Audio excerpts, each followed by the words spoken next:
On number 2, we are given a preference table and we need to select the winner using the board account method.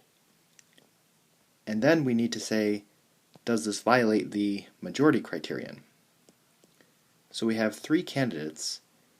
So for every third place vote, you get 1 point. For every second place vote, you get 2 points. And every first place vote, you get 3 points. So we need to calculate the points. So 55 times 1 is 55. 55 times 2 is 110. 55 times 3 is 165. In the second column, 50 times 1 is 50. 50 times 2 is 100. 50 times 3 is 150. And then in the last column, 3 times 1 is 3. 3 times 2 is 6. And 3 times 3 is 9. So using the board account method,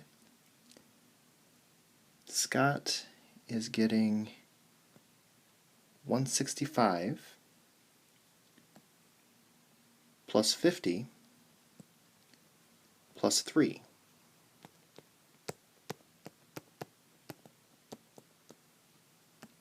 So Scott gets 218 points. Hope is getting 110 plus 150 plus 6.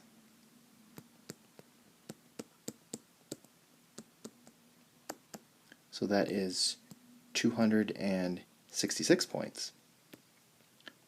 And then Janet is getting 55 plus 100 plus 9.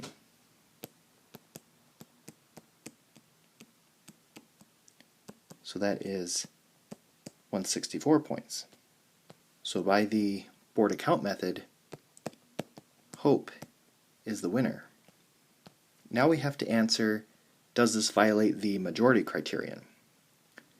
So let's look back up at the preference table, and the total number of votes is 108, and 50% of that would be 54 votes. So a majority would be 55 votes.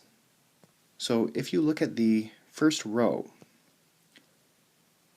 Scott actually gets 55 first place votes.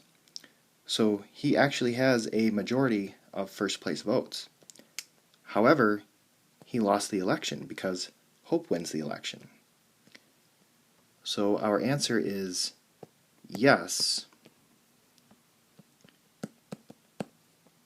Scott has a majority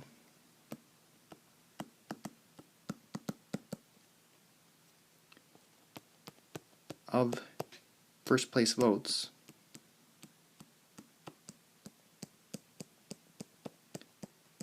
but lost. And that violates the majority criterion.